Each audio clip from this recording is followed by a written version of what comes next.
My name is Jonathan Wick. I'm the Vice President of Health Insights at FinThrive, and I'm joined by Mr. Greg Serla, the Senior Vice President and Chief Information Security Officer at FinThrive. And we're going to talk to you today about RCM security and cyber preparedness. This is a mini webinar. It's part of a series. You'll see some QR codes as we go through those here in a little bit that you could click on if you like what you saw or want to pass it along to others. Let us know. We also have a cybersecurity council, which Greg will talk about, and there's a way to get a hold of him in there as well. And you can just email us. Our information will be on the last slide there, but I'll go ahead and get started and welcome Greg. Thank you. Thank you, Jonathan. You bet. Let's talk about cyber attacks. I think, you're hearing them more and more. It seems like I think this graph's going to look a lot different when the year gets out. We're seeing quite a bit of these things happen. Ascension was kind of the last big one. We had the CrowdStrike thing happen, I believe, last month, which was an operational impact more necessarily than just a data breach. It really crippled, I'd say, probably about a half of hospitals that I talked to anyway, just operationally. A lot of their systems were frozen and they weren't able to transact many of their Outlook applications that they used to communicate to one another, and other things. So that was a really big deal. And I think it was an eye opener as well. This graph showing just the number of attacks, and it's been, kind of following this hockey stick profile, I would call it. And the PHI, I don't think a lot of people talk about that. I'll bet somebody who got a breach letter, though. I was out in Phoenix last week visiting our friends at Banner, and or this week actually, and saw a couple relatives of mine when I was out there as well, and they had gotten a letter. And I think about 1 in 3 of us probably have some interaction with the clearinghouse when the change event happened, and those letters are starting to drop. But a lot of it's not known about what data was taken and where that was spent. I want to talk about redundancy for a minute too, just switching gears here. I worked at a hospital for about 25 years, and they're a lot like the military in that they have redundancy for redundant systems just to make sure that they can't close. Because the fact of the matter is that a hospital can't close. It's got to be open 24/7. I like to say that a hospital's a physician's clinic, a restaurant, and a hotel all rolled into one, and it absolutely is never, ever closed and has to have levels of redundancy for its clinical operations. Those are backup generators for power, backup water lines, backup Ethernet lines, backup chillers, and those types of things. And as you're thinking about backups, revenue cycle, I think, has not been a area where there's been a lot of redundancy put into place, like having 2 clearinghouses or 2 eligibility centers, or 2 EHRs for that matter, has not really been a standard. There's been backups and cutovers and downtimes, but not nearly there. But given the events that I talked about and the skyrocketing area that were there, Greg and I today are going to talk to you about how important it is to have be prepared in your positioning with your operations in terms of cyber resilience, and then secondarily, just the level of redundancy in your systems that are required. And we're going to talk about something called standby claims and standby eligibility here. Business continuity was a huge impact of the latest outage with Change. It averaged anywhere between 17% of the claims inventory. You take 1 in 5 of your claims and have to run those manually. That starts to really add up from an overtime cash flow standpoint. 20% of your cash flow is getting held up for 2 to 3 months. That's a really big deal. And hospitals that had a lot of reserves and were able to operate with a fairly resilient, redundancy plan, or others did not get as impacted as those that were fragile. You start getting into ambulatory and physician clinics, they were, taking out loans, I'm told, to keep their financial operations going.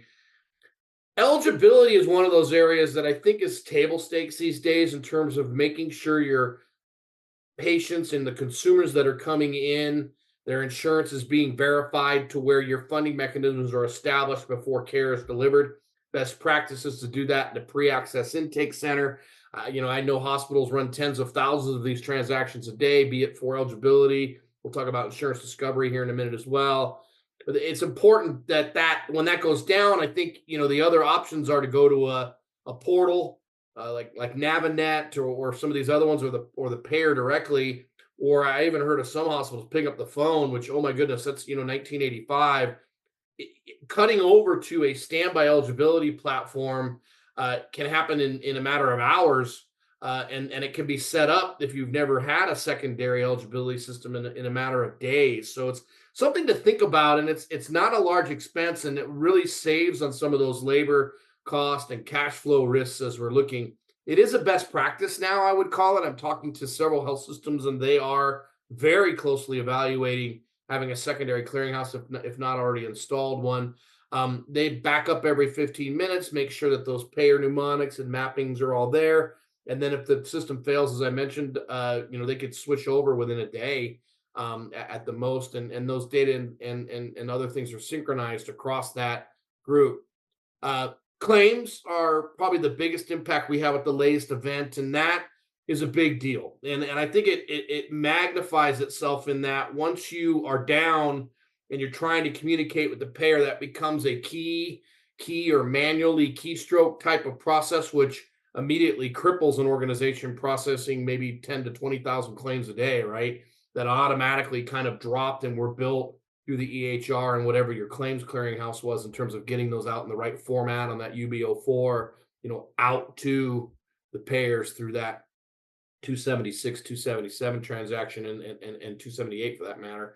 Understanding, what is happening and why that outage caused such a large impact to cash flow is important to understand as you're evaluating having a secondary clearinghouse.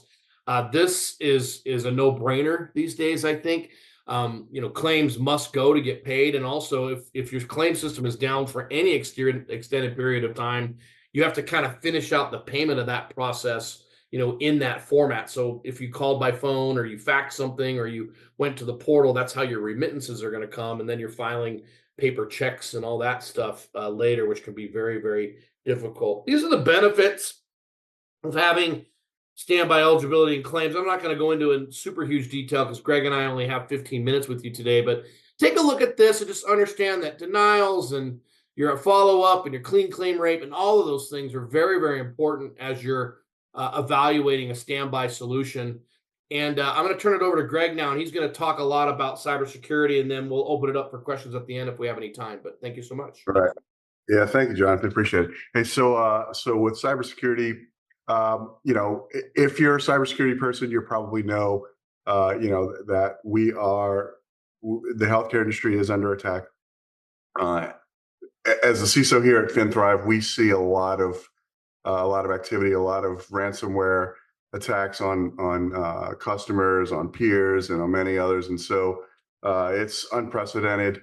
It's only going to get worse. Jonathan had mentioned or had a slide up in the very beginning that talked about the number of ransomware events or number of events for 2024.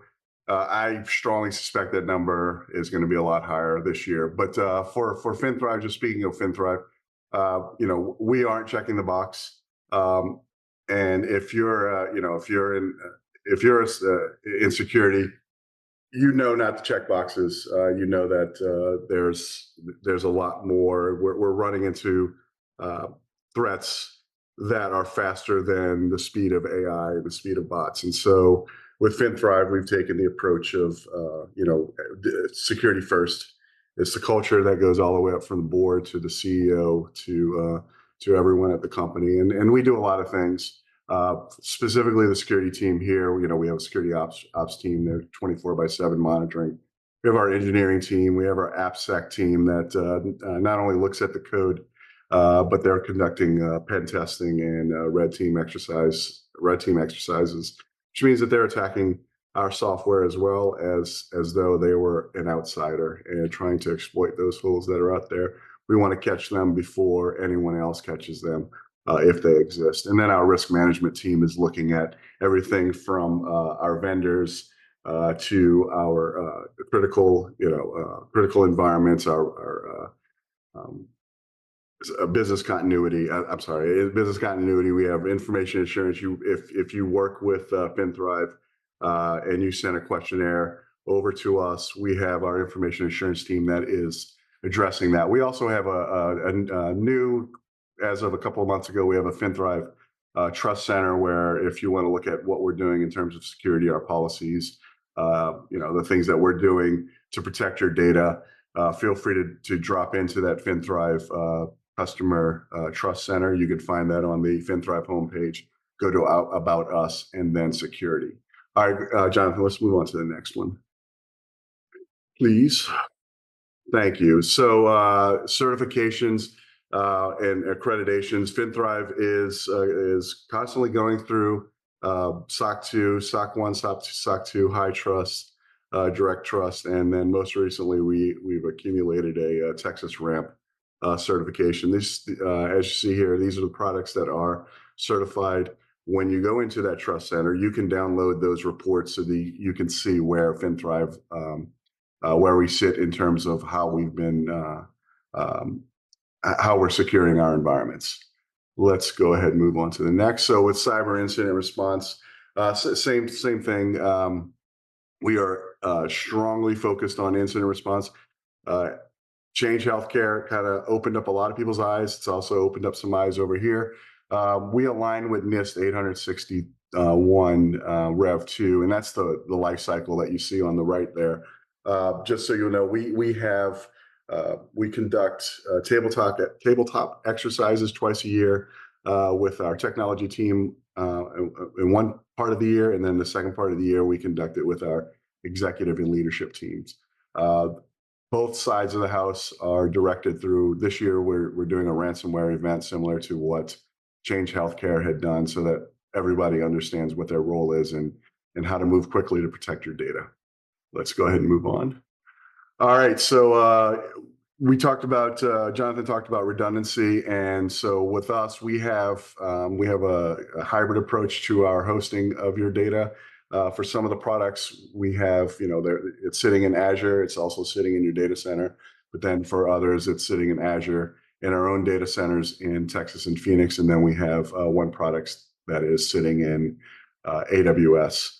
We do this to make sure that if there is an event, we can fail over as quickly as possible. All right, let's go ahead and move on. So talking about building cybersecurity, cyber resilience, rather, one thing you want to do, and for those of you that are in security, you probably know this already, but just wanted to talk about this a little bit. You want to align with a security framework. For FinThrive, where we align closely with High Trust as well as SOC and NIST. I talked about the incident response plan. We do conduct risk assessments, not just on our products, but on the company as a whole. I have an entire risk assessment team that does that year round, and they are looking at everything, including the processes as well as the security controls that are in place. We talked about the culture here. We have phishing tests, just like I'm sure nearly everyone on the call here has phishing tests. We do them at least once a month. We gamify them. We also provide we provide gift cards for those that are reporting in a timely manner. So it's we try to make it fun, because we all know that phishing training isn't exactly the most fun thing to do, but we try to make it a little bit better. Just like you all do with assessing your supply chain with FinThrive, we do the same thing. We're looking at all of our vendors to make sure that if there is a single point of failure, we're going to try and identify that and look for alternatives, look for ways to fail over, and find the best approach to getting back online in case that supply chain vendor is compromised. And then finally, we've adopted an assume breach mindset. What that means is that we assume a breach has occurred or can occur, and it is our responsibility to find that breach. That's why we have pen testers. That's why we have code application security engineers. That's why we have security engineers that are looking at our infrastructure and our security operations team. So we do adopt that assume breach mindset at FinThrive. And then let's move on to the next. Jonathan talked about this earlier, about the FinThrive Security Council. This is something we are very excited about. What we are looking to do is build a group of peers where we talk about security issues. This is a group where, what you say stays in the room. It's not something that we're not looking to expose anything. We know that sometimes you're sitting out on an island in terms of discussing security. So for us, we want to build that industry best practices as when it comes to cybersecurity. And so that Security Council we're looking to build. We just had our first meeting in August. We're doing this quarterly. Next meeting is in October. And we may change that to monthly, but we're looking to see how things are going. But would love for anybody on this call to either join or get members of their cybersecurity team, or even if you're not in cybersecurity, we welcome your participation. All right, and then you can reach out to me. Go ahead. I'm sorry, Jonathan. Yeah, that's all right. Go ahead, Greg. Yeah. So I knew this was coming up, but in order to join that Security Council, feel free to reach out to me, greg.searle@finthrive.com. Shoot me an email, and we'll get you set up. All right. All right. Thank you, Greg. Thank you, all of you, for that quick and dirty review of cyber redundancy and resilience within RCM. I hope you learned about having standby claims and eligibility and some best practices from both the provider and business side of healthcare. And have a great afternoon. And thank you so much. All right. Thank you, everyone.